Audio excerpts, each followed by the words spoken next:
गोली का हम लोग विरोध करते हैं, गल का हम लोग समर्थन करते हैं। गल यानी कि बातचीत, संवाद। राजनीति मेरे लिए अकस्मात हुआ।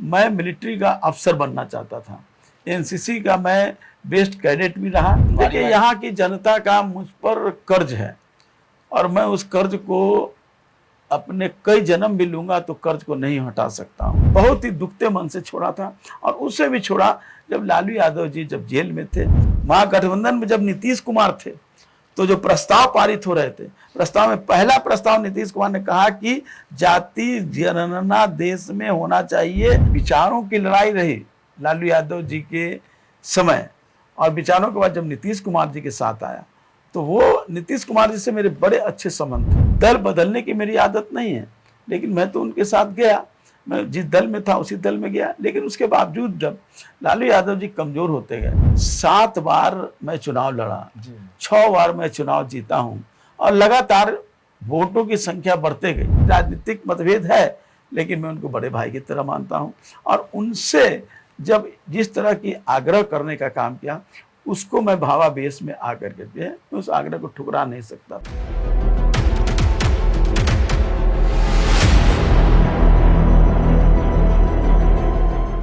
नमस्कार, आप देख रहे हैं मंथन टुडे। मैं हूं आपके साथ अंशु गोस्वामी। आज हमारे साथ हमारे स्टूडियो में है श्याम रजक, जो कि जदयू के पूर्व मंत्री भी रह चुके हैं और ये राष्ट्रीय महासचिव भी है। तो और साथ ही हमारे साथ जुड़े हैं हमारे सहयोगी आफ्ताब आलम। सर, बहुत बहुत स्वागत है आपका हमारे स्टूडियो में। श्याम जी, धन्यवाद आपका और मंथन टुडे के दर्शकों को भी और आपको भी। जिस तरीके से एक जो बात निकल के सामने आई है वो भी बड़ी एक सोचने वाली है। अचानक आपने राजनीतिक सफर की शुरुआत की, लेकिन ये कहा जाता है कि आपके गुरु स्वर्गीय प्रधानमंत्री चंद्रशेखर रहे, लेकिन फिर भी लालू यादव के संपर्क में आप कैसे आए? देखिए, हमारी राजनीति तो 1974 आंदोलन से हुई और उसी क्रम में लोकनायक जयप्रकाश जी के यहाँ हमारे नेता स्वर्गीय चंद्रशेखर जी से संपर्क हुआ और लोकनायक जयप्रकाश जी ने मेरा हाथ चंद्रशेखर जी के हाथ में दिया और तब से मैं चंद्रशेखर जी जब तक जीवित रहे मैं उनके साथ रहा। कई कार्यक्रमों का मैंने आयोजन भी किया, कई कार्यक्रमों का भागीदार भी हुआ, कई आंदोलनों में भी शरीक हुआ। जिस समय जब जनता पार्टी बनने के बाद ख़त्म हो रही थी, उस समय वो राष्ट्रीय अध्यक्ष थे, लेकिन उन्होंने भारत यात्रा का एक उन्होंने योजना बनाई। उस योजना के सूत्रधार तो वो थे, लेकिन आयोजन में हम लोग भी शरीक हुए और उसके पूरे कर्ता धर्ता रहे और कन्याकुमारी से लेकर के दिल्ली तक 6 महीना से भी ज़्यादा तक हम लोगों ने पदयात्रा किया, जागरण यात्रा के रूप में। उसके के बाद जब पंजाब में ब्लू स्टार हुआ तो ब्लू स्टार के समय पंजाब में एक तरह से कहिए कि सिख और हिंदू का बहुत ही तफरका हो गया था, बहुत ही अलग अलग थे और आतंकवादियों का, उग्रवादियों का बहुत बड़ा वहाँ डर और दहशत का वातावरण था। उस समय माननीय चंद्रशेखर जी ने कहा कि आप जाइए पंजाब में और वहाँ रह कर करके लोगों को एकजुटता करने का काम कीजिए। और हम लोगों के सामने एक ही नारा था कि गोली, चाहे वो आतंकवादियों का हो, उग्रवादियों का हो या पुलिस का हो, गोली का हम लोग विरोध करते हैं, गल का हम लोग समर्थन करते हैं। गल यानी कि बातचीत, संवाद और संवाद के बाद। और ये कारण रहा कि हम लोग अमृतसर से दिल्ली तक यात्रा किए और काफ़ी स्थिति सामंजस्य बनी। उसी के बाद कई तरह के, अगर हम कहें तो लंबा इतिहास होगा, चाहे असम का बोडोलैंड का हो, चाहे वो सुभाष घिसिंग के साथ जो बंगाल में जो लड़ाई रहा हो, चाहे वो कालाहांडी में भूख की लड़ाई रहा हो, ये लंबा इतिहास रहा है। लेकिन मैं एक बात बता दूं, राजनीति मेरे लिए अकस्मात हुआ। मैं मिलिट्री का अफसर बनना चाहता था, एनसीसी का मैं बेस्ट कैडेट भी रहा, एनसीसी का बिहार का पहला पारा जंपर रहा, एनसीसी का माउंटेनर रहा मेरी। लेकिन आंदोलन के समय मैं गिरफ्तार हो गया बिना कारण के और उसके बाद जब जेल गया तो उसके बाद आंदोलन में शरीक हो गया। लेकिन जब चंद्रशेखर जी के साथ जब लंबी साथ रहा तो फिर चुनाव लड़ने की बात आई तो हमारे चंद्रशेखर जी ने कहा कि चुनाव अगर लड़ना है तो बिहार जाना होगा। तो हम बिहार आए।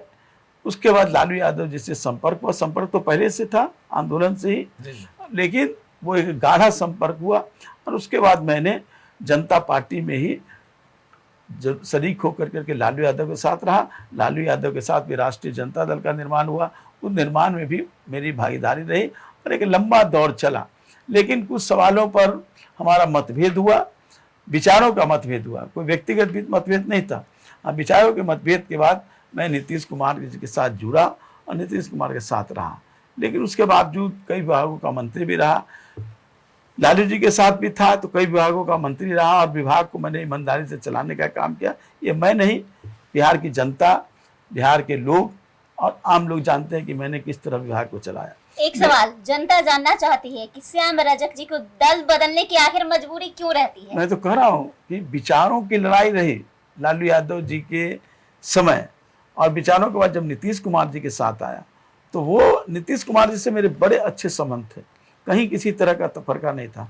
लेकिन बीच में एक, मैं नाम नहीं लेना चाहता हूँ, सब लोग जान जाएंगे, एक व्यक्ति से, महान व्यक्ति से मेरी बातों पर तफरका हुआ, कुछ झगड़ा हुआ और फिर मेरी मतभेद बढ़ते गए। आदरणीय नीतीश कुमार जी तक बात गई, लेकिन नीतीश कुमार जी ने आश्वासन दिया कि कोई तरह का आपको शंका नहीं करना चाहिए, मैं आपके साथ हूँ।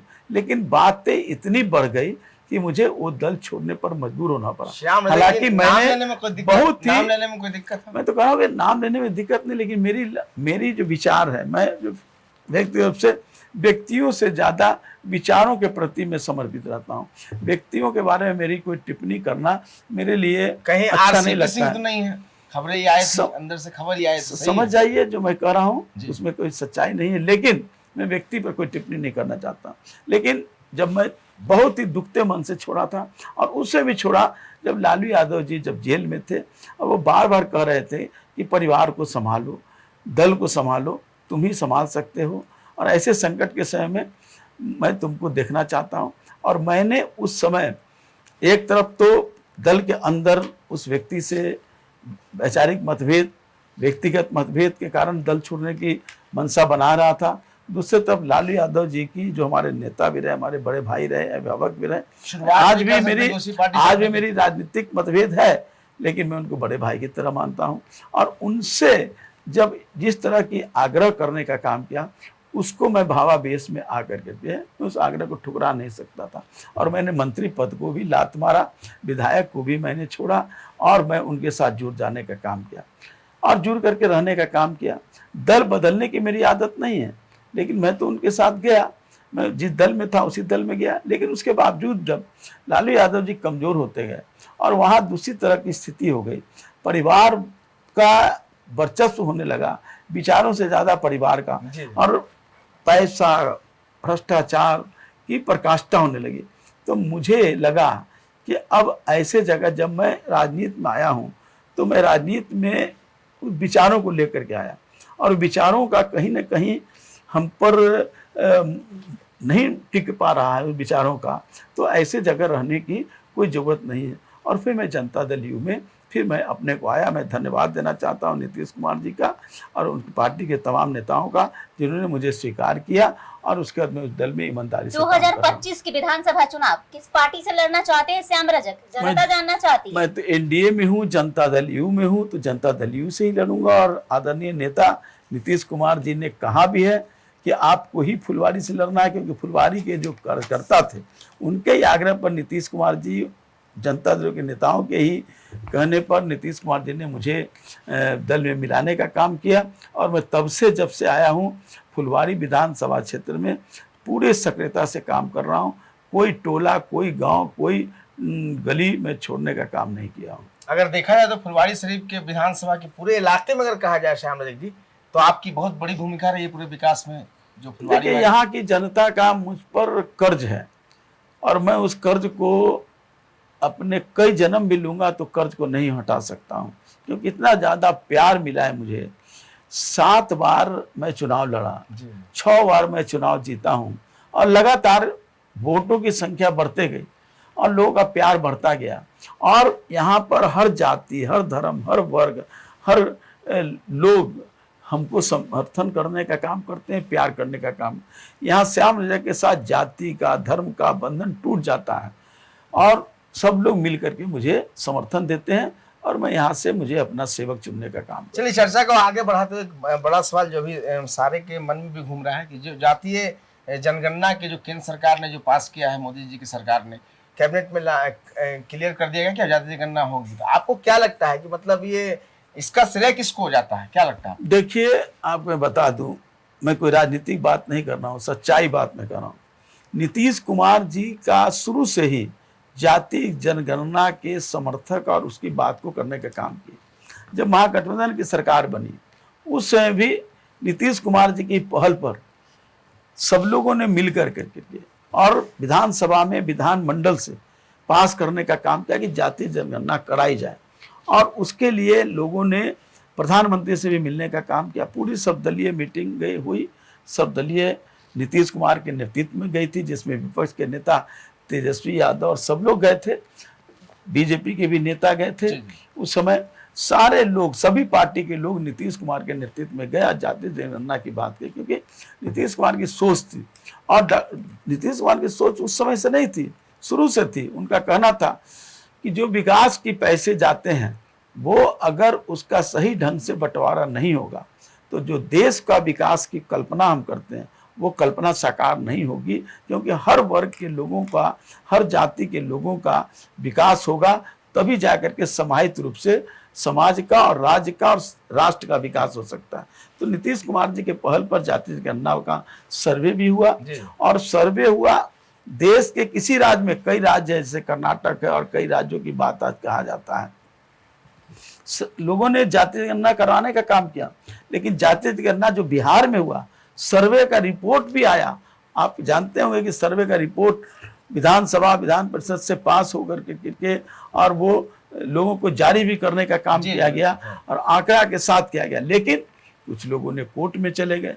अब कोर्ट में जब चले गए तो मामला वहां रुक गई। हम लोगों ने तो प्रतिशत भी बढ़ा दिया आबादी के अनुसार, नीतीश कुमार जी ने उसका बंटवारा भी कर दिया, लेकिन कोर्ट में जाने के बाद मामला रुका। हालांकि कोर्ट में राज्य सरकार मजबूती के साथ उसके खिलाफ कोर्ट में गई है, मामला अभी कोर्ट में। तब तक हमारे देश के प्रधानमंत्री श्री नरेंद्र मोदी जी ने जाति जनगणना कराने का घोषणा किया है और उन्होंने कहा कि समय के अनुसार इसका जाति जनगणना कराएंगे। इसलिए नीतीश कुमार जी ने जो पहल किया था और सब लोगों ने जो उसका समर्थन किया था और नरेंद्र मोदी जी ने उसको लागू करने का काम किया, तो हम नरेंद्र मोदी जी को तो समर्थन देते ही हैं और उनको हम सबसे ज्यादा आभार व्यक्त करना चाहते हैं। लेकिन नीतीश कुमार जी की पहल पर ये काम हुआ है। लेकिन सर, महागठबंधन के नेता या तेजस्वी यादव हो या कांग्रेस पार्टी के नेता हो, उनका कहना है कि इन लोगों के महागठबंधन के नेताओं के दबाव में माना, प्रधानमंत्री ने माना है।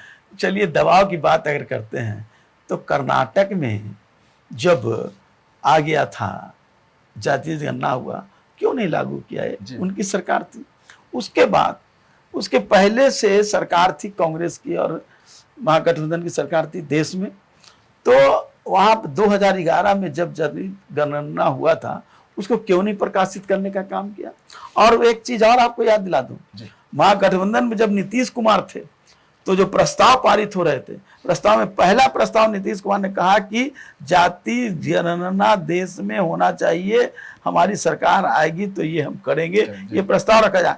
लेकिन राहुल गांधी ने और श्रीमती ममता बनर्जी जी ने इसका पुरजोर विरोध करने का काम किया और विरोध करने के कारण वो रुक गया, जिसके कारण नीतीश कुमार जी ने महागठबंधन से भी अपना रिश्ता तोड़ने का काम किया। अच्छा, मैं यहाँ पे आपको रोकना चाहूंगी श्याम जी। जिस तरीके से जातियों का ये आंकड़ा निकाल के सब कह रहे हैं कि राजनीति की रोटियां सेकने की कोशिश की जा रही है, और बड़ा सवाल ये भी, आपने इंटरकास्ट मैरिज किया है जिसमें कि शत्रुघ्न सिन्हा ने आपकी शादी कराई थी, ये भी हमारे दर्शक जानना चाहेंगे, इस पे क्या कहेंगे आप? देखिए, आपने दो सवाल रखा है, जाति के आधार पर जो गणना हो रहा है और इसके आधार पर जो विकास होगा, तो इससे क्या फायदा होगा? इससे फायदा ये होगा कि जो समाज में, अगर देख लीजिए, शरीर का एक अंग अगर विकलांग हो जाए तो आप पूर्ण शरीर, स्वस्थ शरीर नहीं कर सकते हैं, स्वस्थ मानव नहीं कर सकते हैं। इसी तरह से देश में या समाज में अगर एक वर्ग अगर कमजोर रह जाए तो देश कभी भी मजबूत नहीं होगा। इसीलिए इसको हम लोगों ने ये बात कही। दूसरी बात, शादी की बात कही है, तो आपको या देश भर के लोग जानते हैं हमारी शादी को। हम तो आंदोलन में ही सोच लिए थे कि शादी नहीं करेंगे, लेकिन अकस्मात अलका वर्मा जी से मेरी मुलाकात होती है और मुलाकात के बाद बातें होती है। उसके बाद 7 वर्षों तक हम लोग टेलीफोन पर ही चर्चा करते रहे और कभी हम लोगों ने मुलाकात नहीं की उसके बाद, और 7 वर्षों में शायद ही एक आध बार मुलाकात हुई होगी। लेकिन जब हम लोगों का प्यार एक जुड़ने का नौबत आया तो उनके परिवार के लोगों ने भी और मेरे परिवार के लोगों ने भी विरोध करने का काम किया कि वो एक बड़े परिवार के लोग हैं, और उनके परिवार के लोग था कि राजनीतिक लोग हैं, राजनीतिक लोग अच्छे नहीं होते। उनका सोच था जो मुंबई में जिस तरह का लोगों का सोच है, तो इस सोच के आधार पर हम लोग का नहीं बन रहा था।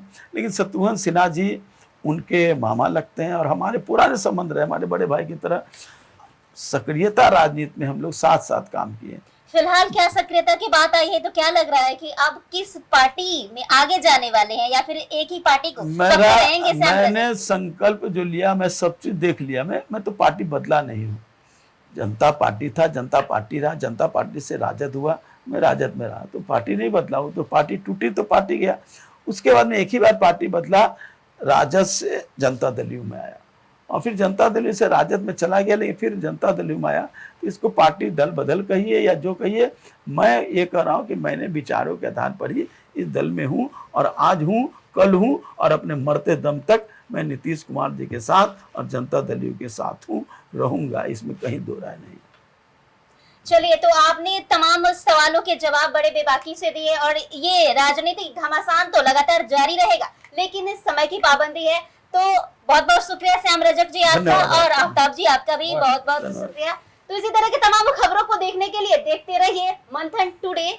शुक्रिया।